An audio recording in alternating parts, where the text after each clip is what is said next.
Bonjour, c'est Carla. Bonjour, c'est Alison. Nous vous présentons le journal d'une maman. Bonjour, je suis très heureuse de vous retrouver aujourd'hui pour une nouvelle émission du journal d'une maman. Nous allons parler des tentes et nous allons parler plus précisément du bain enveloppé. J'ai l'honneur de recevoir pour cela Madame Coquilla, Justine. Bonjour Justine. Bonjour. Justine, donc vous avez 28 ans, vous êtes infirmière, diplômée d'État depuis 2017. Vous avez un diplôme de formation à l'école du bien-être où vous pratiquez donc la thérapeutie de bébé, la communication bienveillante, les massages des femmes enceintes, massage bébé, réflexologie émotionnelle bébé, portage, conseil en allaitement, tout ce qui est autour de la femme. Et nous allons parler aujourd'hui précisément de ce bain enveloppé. Alors vous allez nous expliquer tout ça. C'est une technique de soins douce, principalement destinée aux nouveau-nés. Et en fait, l'idée de reproduire les sensations vécues in utero en enveloppant ce bébé avec un linge. Alors c'est vrai, quand on voit les vidéos, c'est juste déjà très apaisant, mais tellement émouvant aussi comment le bébé arrive à être si détendu en le mettant dans l'eau alors qu'il déteste les bains à la base. Alors, pouvez-vous nous expliquer ce qu'est ce bain enveloppé ? Oui, alors en fait, c'est une technique qui a été développée donc par Sonia Krief à l'école du bien-être. En fait, voilà, le bain, il consiste à vraiment replonger bébé dans son habitat, en fait, qu'il connaît le plus quand il naît. Parce que justement, vous dites qu'il déteste l'eau à la naissance, mais techniquement parlant, en fait, c'est ce qu'ils connaissent le mieux, l'eau. Donc, ils sont pas censés passer un mauvais moment, en fait, quand ils sont dans l'eau. Donc, si c'est le cas, en règle générale, c'est que potentiellement, il s'est passé quelque chose au niveau de la naissance ou de la grossesse qui fait que une fois qu'ils sont sortis, retourner dans l'eau, c'est compliqué. Donc, c'est ce qu'on va chercher avec le bain, c'est comprendre qu'est-ce qui s'est passé pour lui au moment, soit de la grossesse, donc tout ce qui consiste à son développement, ou alors vraiment pendant l'accouchement, qui aurait pu faire que pour retourner dans l'eau, c'est compliqué pour lui à ce moment-là. Donc, c'est ce qu'on cherche à dénouer avec le bain. Alors, comment se passe une séance ? Et surtout, alors, la question qui est importante, c'est à quel moment peut-on proposer quand même ce type de bain ? Alors, déjà, donc, à partir de la naissance, on compte à peu près 3 semaines, donc 21 jours après la naissance. On peut aller jusqu'à 1 mois. Le but, c'est de le faire au plus près de la naissance pour que vraiment cette mémoire de l'in utero, elle soit encore très présente et très vive dans leur esprit. Pour qu'on puisse aller chercher vraiment tous les souvenirs du plus loin dans la grossesse jusqu'au plus récent, donc l'accouchement. Et donc ce qui est important aussi à savoir, c'est qu'on le propose aux bébés nés à terme, donc c'est aussi possible pour les prématurés, mais à ce moment-là, on parlera d'âge corrigé à partir de 37 semaines. Mais ils peuvent aussi en bénéficier, et encore plus pour eux qui ont eu un temps de grossesse raccourci et un accouchement souvent difficile. Et oui. Donc, du coup, quels sont les bienfaits de ce bain ? Alors, on sait que ça apporte de la douceur, on sait que ça permet également au bébé de se sentir contenu, sécurisé, comme s'il était dans le ventre de sa mère, finalement. Qu'est-ce que, vous qui les voyez souvent, ces bébés, qu'est-ce que ça leur procure ? Alors, le but, c'est vraiment de raconter leur histoire. Donc, en règle générale, donc on a l'histoire des parents avant. Et pendant le bain, c'est vraiment pour eux le moment de raconter leur histoire. Et le but, c'est de procurer une sensation de bien-être, déjà. Mais c'est surtout aussi de pouvoir se libérer des émotions qui ont pu être négatives. Et moi, je dis souvent que c'est l'occasion pour eux de réécrire un petit peu l'histoire, plus à leur manière, plus en douceur s'il y a besoin. Et de changer les petits souvenirs qui pourraient être négatifs, tout en gardant les bons et en revivant les bons moments, et pouvoir requitter cette eau plus en douceur, plus à leur manière et de la façon qu'ils souhaitent à ce moment-là, eux. Et oui, c'est eux qui décident, hein. Même tout petits, on voit qu'ils ont déjà des personnalités.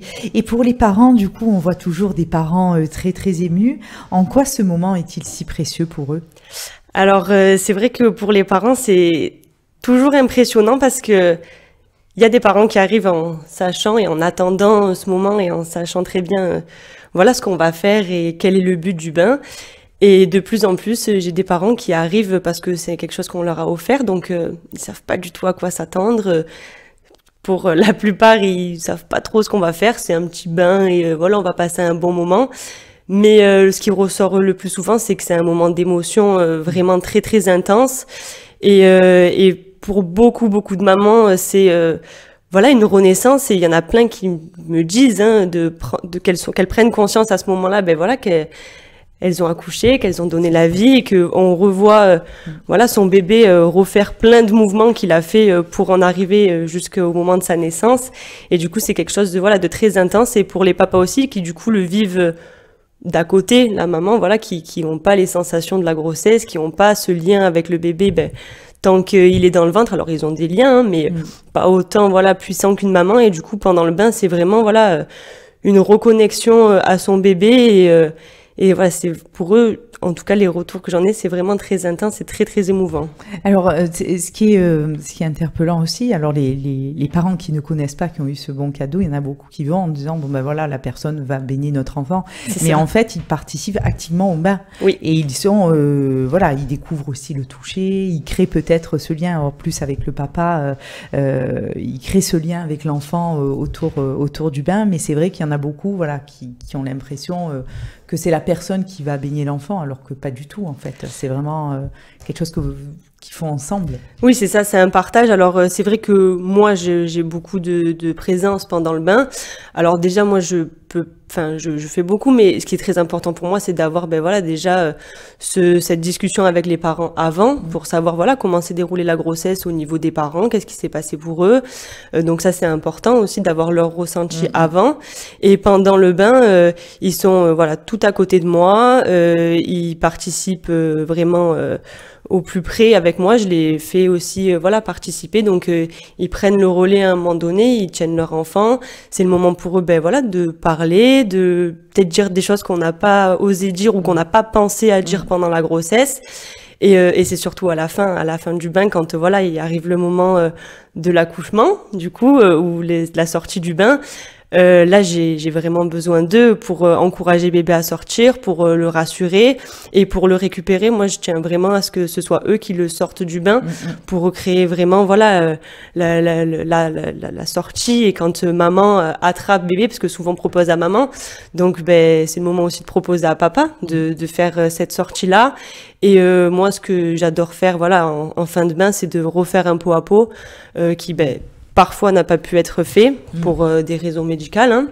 Et si ça a été fait, ben voilà, soit d'échanger un peu les rôles, de dire ben si c'est maman qui a fait le premier pot à pot, que ce soit papa, ou au contraire, ben voilà, si maman elle a pas pu passer ce moment et ce temps avec bébé, ben à ce moment-là de reprendre le temps de récupérer son bébé et de faire ce pot à pot. Et ça, c'est hyper important.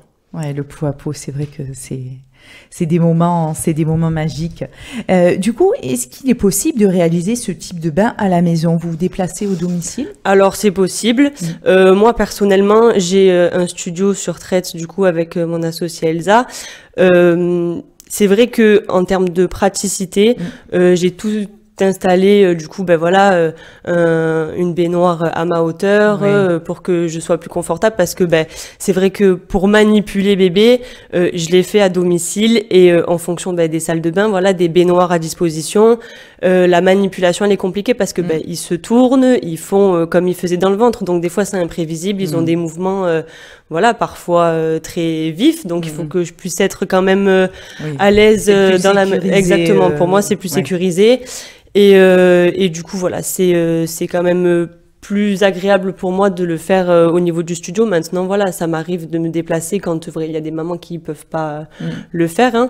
Mais voilà, en studio, c'est quand même plus agréable, d'autant plus que voilà, je travaille avec mon associé qui propose du coup les shootings photos sur les bains. Et bon, pour les photos, voilà, on a tout installé de façon à avoir un lieu un peu cocooning et pour faire des photos d'autant plus belles. Un beau souvenir à immortaliser par photo. Exactement. C'est des moments précieux. Oui. Une dernière question, est-ce que vous continuez toujours votre métier d'infirmière? Oui, toujours. Vous travaillez en milieu hospitalier? Oui, exactement. Je travaille en réanéonate, du coup, donc avec les petits bébés. Avec les petits bébés, vous exactement. Vous leur faites des bains des fois? Alors non, moi j'ai pas l'occasion de les faire parce que ben souvent c'est des bébés préma ou alors des bébés nés à terme, mais voilà avec des besoins médicaux spécifiques et voilà ils ont des voies centrales, des pansements, donc on peut pas se permettre de les baigner, ils sont trop fragiles encore pour pour les avoir, mais c'est des bébés qui devraient bénéficier de ce bain une fois sortis. Eh oui. Oui, donc du coup, vous êtes sur la lignée de votre métier, ce qui est tout à fait naturel. Donc, où est-ce qu'on peut vous trouver? Donc, on l'a dit, vous avez un cabinet sur Traite. Comment on peut faire appel à vous? Alors, vous êtes aussi sur les réseaux sociaux. Comment ça se passe pour prendre rendez-vous? Alors oui, donc moi j'ai mon Instagram du coup qui est très actif, où je réponds du mieux que je peux, en tout cas sur Instagram. Il y a mon numéro de téléphone aussi qui est disponible sur l'Instagram. Donc voilà, que ce soit sur Instagram ou par téléphone, c'est en général je réponds du mieux que je peux. En tout cas entre voilà l'hôpital et les bains, j'essaie de faire au mieux. Ouais, c'est parfait. En tout cas, merci. Vous nous avez transporté un petit peu dans ce monde tellement magique et relaxant de ces bains, de ces nouveau-nés. C'est vrai que moi, ça m'émeut beaucoup. Bon, malheureusement, mes filles sont grandes et c'est vrai qu'à l'époque, la première à 20 ans, on ne parlait pas de ça, quoi. Non, non. Et c'est vrai que c'est une expérience qui est de plus en plus aimée, on va dire, par les parents, qui est une expérience qui est offerte aussi. Et je trouve que quand on voit les vidéos et les photos, c'est juste magique. Voilà, de voir la détente de cet enfant, l'émotion des parents. En tout cas, Justine, merci beaucoup de vous être formée au bien-être de ces petits êtres et continuer à donner voilà, de la relaxation et du bonheur et de s'occuper de nos petits en néonat aussi. Merci à vous. Merci beaucoup en tout cas d'être venu dans notre studio. Chers auditeurs, je vous remercie de nous avoir suivis. On se retrouve très vite pour une nouvelle émission. Au revoir.